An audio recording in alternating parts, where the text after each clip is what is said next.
I am here to speak to you about a topic that I am passionate about, as always. It's a little bit different, not in a technical vein, but it does have an impact on blue teamers.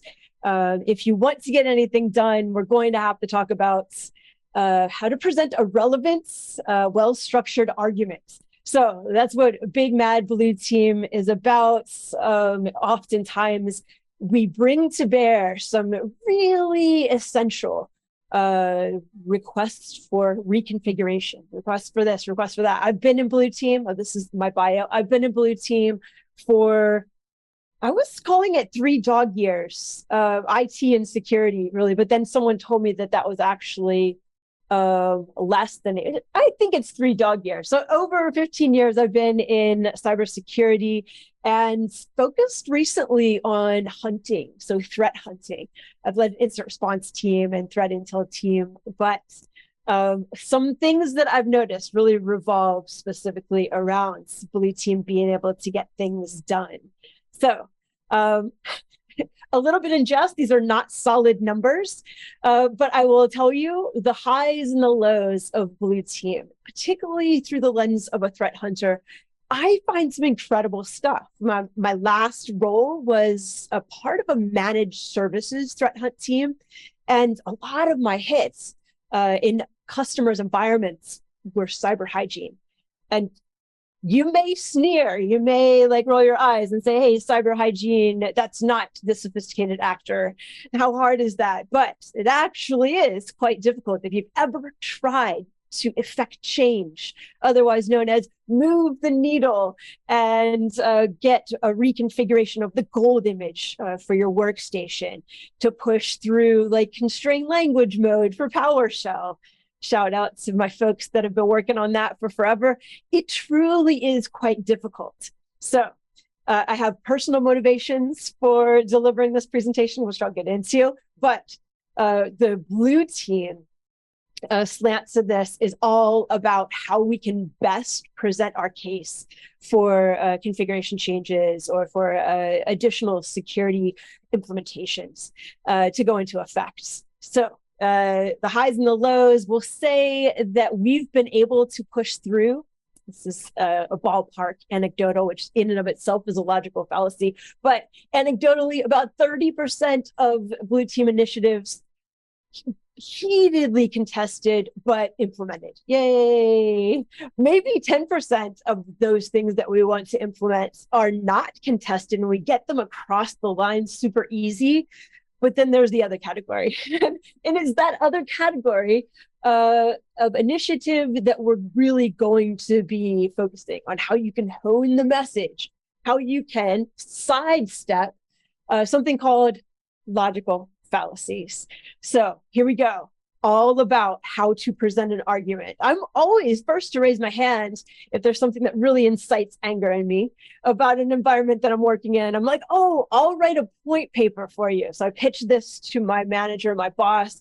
I can be relied on to write a point paper, whether, I think maybe I got taken up on it just once, but I will say I know what it takes to be on the Blue Team, having served in the trenches, whether it be performing digital forensics, investigating employees, or hunting in customers' environments as part of an incident response team. You need to be able to bring those debate skills.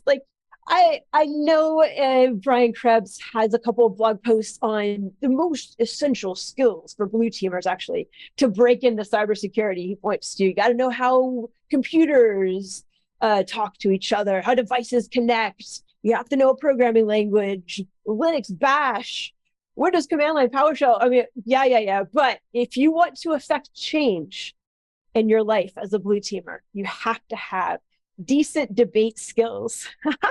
So maybe you grew up with a strong authoritative figure in your life that was a debate coach. I'm sorry. Or maybe you live, like I do, with someone who's steeped in threat intelligence and the fine art of conducting analysis against said threat intelligence. Nevertheless, you find yourself, regardless of your situation, you find yourself debating and just sometimes being refuted. Oh, that's a straw man. Like, what's this straw man stuff?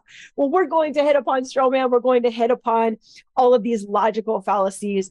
But in order to sweep aside the technical skills and let's focus on those soft skills, we need to have tenacity. That's a soft skill, although difficult and hard, a soft skill, and the ability to present an argument.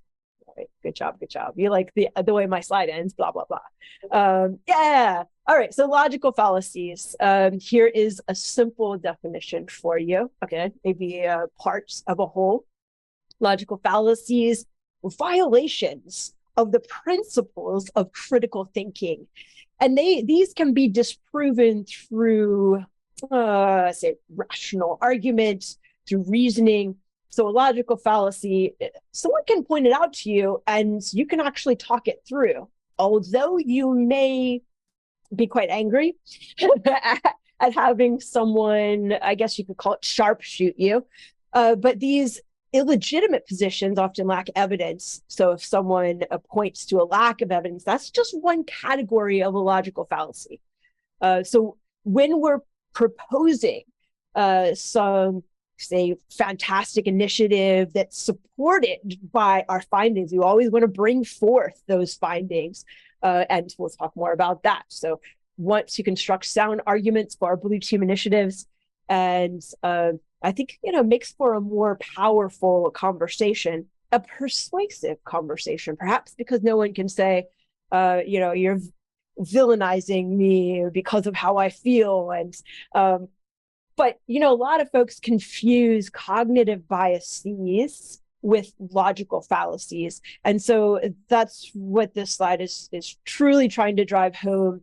A cognitive bias is rooted in a way of thinking. It's persistent, widespread. It's difficult to identify, very difficult to identify how it's swaying perception. So, as an investigator, as a forensics examiner, I have a lot of insight into how cognitive bias may sway my investigation. Although hard to avoid and hard to identify, it really takes some study focus. But as we pivot over to logical fallacies, well, this is something that others will definitely help you with, because they may be listening to your argument and spotting those inconsistencies, the lack of evidence, say, appeal to emotion. These are violations of principles, critical thinking, and it doesn't have to necessarily be an argument. It can be the manner in which you ask a question. If you ask a question in a way that assumes something that is not supported by evidence, you're definitely, I guess they could say that's asking a leading question. You have to go back to the root of the question in a defense. So we want to recognize if you are on the receiving end of an argument that consists of a logical fallacy. We definitely want to recognize that, there's going to be some resistance.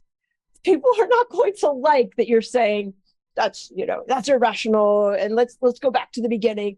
But it is an easier thing to adjust than the other one that's on the left side of the slide.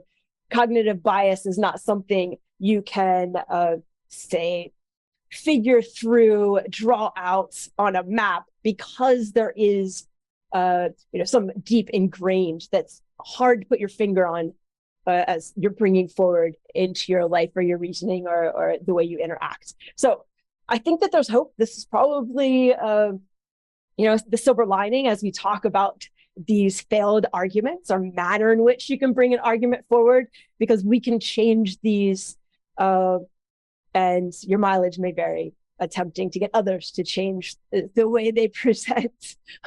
All right. Okay, let's move in 4 different categories, and we'll be dropping some specific examples into each of these buckets. Inconsistency. You are accepting something that is not consistent across the board. I can't wait to share that one with you. inappropriate presumption. So it's an unreasonable assumption, and you're going in with an argument that is obviously doesn't have legs to stand on. The relevance, the argument has nothing to do with the thing that you've just brought forward. This one is classic manner of arguing. When you're really mad at someone, they may bring something to you, some constructive criticism, and you just explode and look at this way, look that way. This is everything I'm mad about. The relevance is totally off. Logical fallacy in that regard. Insufficiency.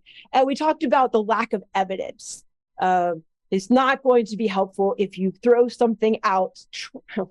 Helpful. Try to elicit or gather buy-in, but your argument is not backed by evidence or findings. So the first one, who's ready? Who's ready? The no true Scotsman fallacy. I have 4 different examples for you, but first I'll define it. This is a dismissal of a counter example to an argument by simply changing the definition of the category or the group. So here's my first one. Who can relate to this? Sam, a Linux admin, is caught modifying text files with Vim.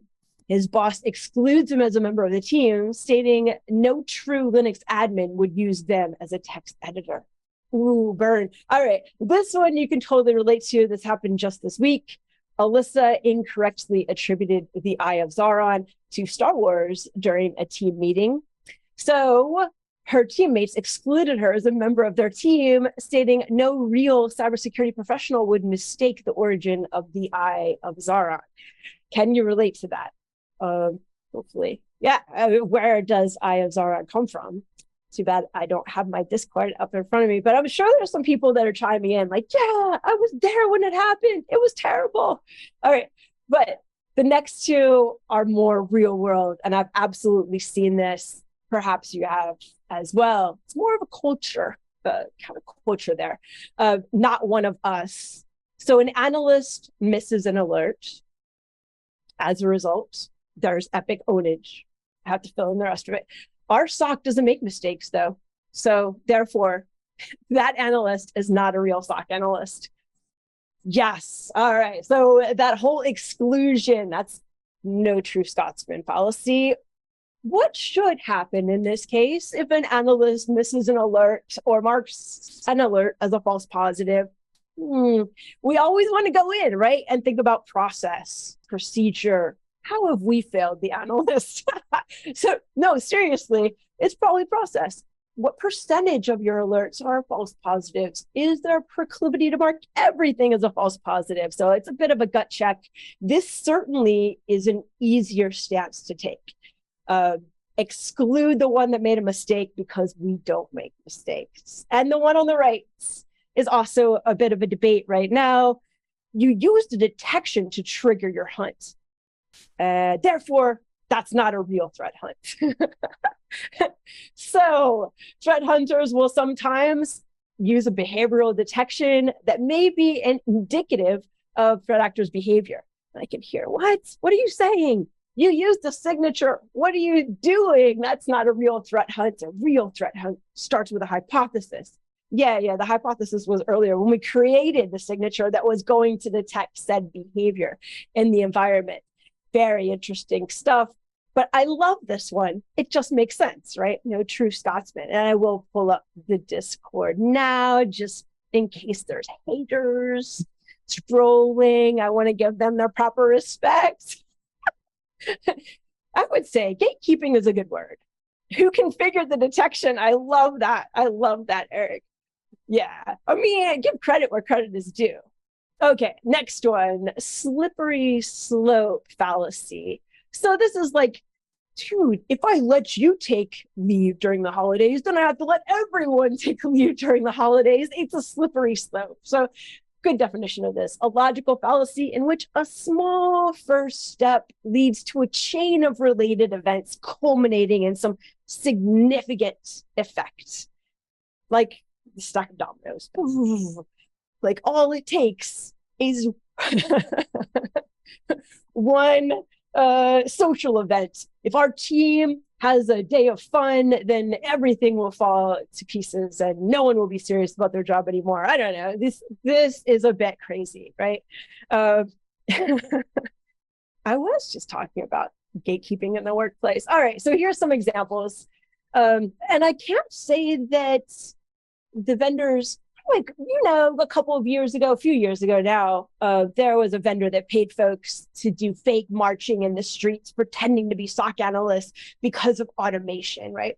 So the fear of progress, if we automate manual processes, automates like the collection of some triage data, there will inevitably be no need for security operations center analysts, right? So that's silly, right? We're going from A and presuming that if A goes into effect, X, Y, and Z will in fact happen. And that's, as you can say, quite silly. All right, we will talk about slipping into chaos. I like this one too. Oh man, now I'm remembering what I put in. Slipping into chaos really could be anything, but it's that deviation from conformity that's going to create the epic, barrel of monkeys. So if I send one of you, then I have to send all of you. And that would empty the coffers, right? If we're talking about training, if we're talking about opportunities for growth, we know that it doesn't have to be the same opportunity for everyone, nor does it have to have a price tag like that. So we reel it in and we can point to this as the slippery slope fallacy. Okay, now let's not get crazy about this. I just asked to participate in the purple team exercise that's upcoming. And no, it will not slip us into chaos. Quoquo Fallacy. I like this one too. Oh, because it's effective. I'm like, who doesn't love arguing with a loved one or significant other, or maybe your teenager? Don't let your teenager see this slide deck or read anything about logical fallacies. Your life as you know it will be over. All right, Quoquo Fallacy. The accused turns an allegation back on the accuser as a retort to an argument. An accusation of hypocrisy or inconsistency is used to avoid taking the other's position seriously. Oh, so many times I've heard this. Oh, this, an excellent example right off the cuff. I think we need some peer review on our forensics reports. Oh, well, I think you're just suffering from a lack of self-esteem. That one's from my own coffers. Oh, that's good. That's good. So, hey, an digital forensic examiner proposes a peer review process be put in place to review forensics reports before they are delivered. The respondent says, I think you're suffering from a lack of self-confidence. What other examples do I have of this one? Oh, I like this. So the boss says, Jesse, you need to document your triage actions. Anytime someone asks for documentation, you are bound to elicit ire. There's going to be some emotion behind that. But the SOC analyst retorts, well, you never look at our triage documentation anyway. So, like, hey, now Jesse, who's been asked to do the bare minimum, presumably, is retorting that the boss doesn't even do the bare minimum. So what? Turning the argument around. Love it. All right, the next one. The hunter says, we haven't received threat intelligence tips in a whole month. And the intel analyst says, well, your team doesn't know how to use threat intel anyway. So yes, we have a bit of an issue, right? The lack of deliverable is not something that you can turn around and beat back by saying, well, it's not utilized. Maybe you can. That's the cool thing about fallacies is it's kind of arguable. You could spin it. It's kind of because I do some mentoring for folks who are going through a cybersecurity boot camp, like jumping into cybersecurity. They're going through the network fundamentals and hardware and crazy stuff, IAM. And anyways, so I tell them they have one particular exercise where they have to, based on the scenario described, they have to choose the right CIS control. Like, is it asset? Is it software inventory? Is it configuration? You know what? They are quite creative for whatever CIS control they bring to bear. They somehow make it fit. Likewise, these different types of logical fallacies, you could pretty much put a spin and jam one particular argument into one fallacy or another. Don't tell the debate coach that I said that. Yeah. So this one everyone can relate to because if you have any friend who is anywhere near threat intelligence, you'll probably hear this once a week, right? Correlation does not equal causation. In fact, that is in and of itself a fallacy. So event A happens, then event B happens. So therefore, event A is the cause of event B. And this is such a crappy example, but it is all me, focused on all me. I missed the same SSL question in all 3 of my FANG interviews. And then I was turned down for all 3 of the FANG jobs. So I'm thinking, like, if I miss an SSL question again, the result will be wah, wah, wah. But then I started thinking, this right here is an example of how you could take this construct, this argument, and plop it into another fallacy. Some may think that, well, you need to know SSL because that's all they do in those FANG jobs. Well, we know that's not true. So we push this aside and we just look at the next correlation equals causation fallacy. Oh, this one's cool. I sent Joe to training and Joe left for another job. That is, of course, after the training, right? You're getting interviews. Chicken BBQ. I'm sorry. We should talk later. All right. So the boss says, I sent Joe to training and then he left to take another job. Therefore, if I send my other analysts to training, they too will leave for other jobs. But there's got to be more to it, right? There's got to be more to it. But there's a whole bunch of things, as we know, that leads to someone jetting from one company or jetting from a job to another job, opportunities for growth. You know, it wasn't just that I pinned on these certs and then became $50,000 more valuable. That would be per year. It's not that at all. It's opportunities for growth. But no, seriously. So there's a lot of these correlation equals causation. And I think presumably, we do have that getting in our way, if I can paint a little bit more serious for a moment. This, because I see in so many instances, if someone is logging in with a local admin account, so, local admin for everyone, well, can you say that correlation equals causation? I can't. Yes. So some of these just don't fit. Local admin equals power to the attacker. But I would want to, if someone questioned me and said, wait, just because everyone has local admin privileges doesn't mean that the attacker is going to epically, whip through our environment, moving laterally from machine to machine. And you'd say, I understand that you're trying to present this as a correlation doesn't equal causation fallacy, but actually, here are the numbers. Remember, because we're always going to come with findings and supportive evidence. We're in it to win it, blue teamers. So that's what we need to be prepared for. Not only to confront logical fallacies, but to be confronted and accused of putting up these type of smoke screens or illegitimate arguments. Liking it. Yeah, man. All right. How do we do? You can see the little mystery screenshot down there at the bottom. It is in fact an Excel spreadsheet, and it's like an incident response, supposed to be a spreadsheet of doom. I have to point that out. Some of you might not get it. So appeal to tradition fallacy. And am I watching time? Yeah, I don't have much more, but appeal to tradition fallacy says we've always done it this way. Well, and that's the way it should always be.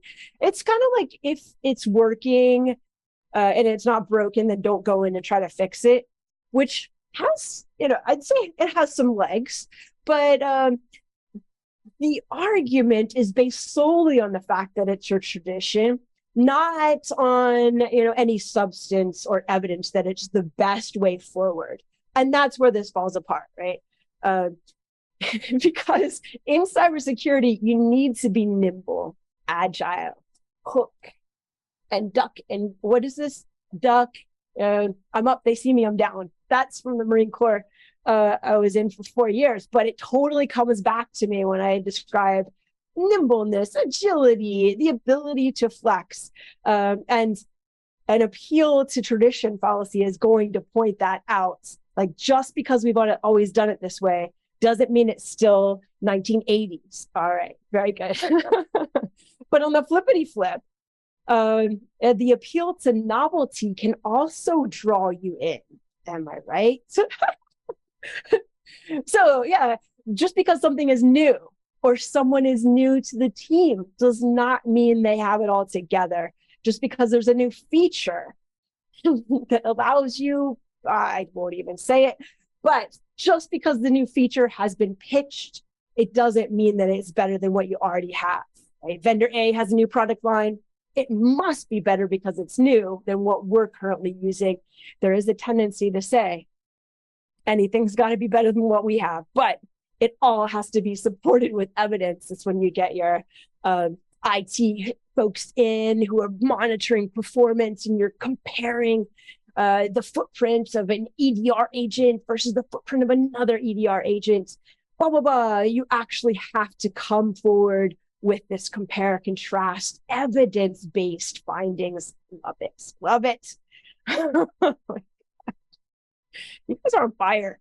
All right, so this one I fall prey to all the time. I get swept up in the emotional arguments. You can't beat us down. How could you? You're demoralizing the team. Anyways, so the appeal to emotion fallacy is using fear. There's actually an appeal to fear fallacy as well, but we're going to combine them into a snowball here. You're using fear or other emotions to influence an audience, like going back to appeal to tradition. You might bring up some teary eyes when you talk about leaving your old sim behind, right? So you could be combining this appeal to emotion and this appeal to tradition and really creating a lot of obstacles and moving forward. Terrible. All right. So you get the idea. I'm invoking fear, pity, anger instead of presenting facts. So we want to avoid doing that, although difficult. And, that type of argument, it detracts from the main focus and it undermines credible reasoning. Yeah. So, if there is any emotion, it should only augment or be added to say, bringing of facts forward. Ad hominem. This is the last one. I'm pretty sure it's the last one. Ad hominem. I get accused of this quite a bit. That is in my personal life. So this is an argument or emotional appeal made against a person rather than the argument that they're putting forth. So it's like, you're so mean. Oh, but I have a point, right? And I was like, that doesn't matter, but you're mean. You're disrespectful, but I have a point. So this type of fallacy attacks the source of an argument instead of addressing the real position at hand. Hopefully you all can relate to these, because the straw man fallacy, kind of similar. I'm going to distort your argument so I can make it easier to attack. That one's good. I'm going to distract you with this. You don't trust SOC analysts. That's why you don't give us access to all of the tools. Like, wait, what? I'm just trying to stand up this one, and it's kind of in beta right now. you're pulling in something that has nothing to do with the fact that we have to wait before everyone gains access to a tool. So just because this last one is the fallacy fallacy, just because someone's argument has some flawed reasoning, maybe just because they've reacted violently to you attempting to pitch an argument and they've tried an ad hominem type of attack, it doesn't mean that their perspective is askew. It doesn't mean that the argument that was being posed is illegitimate or doesn't have sound grounds. So that's what I like to keep in mind for all of you. Hopefully with some study, you can sidestep any of the refutes or additional arguments they may get as you're trying to put forth your blue team initiatives. I wish that for you. So I appreciate everyone's time. Plausible deniability. Woo!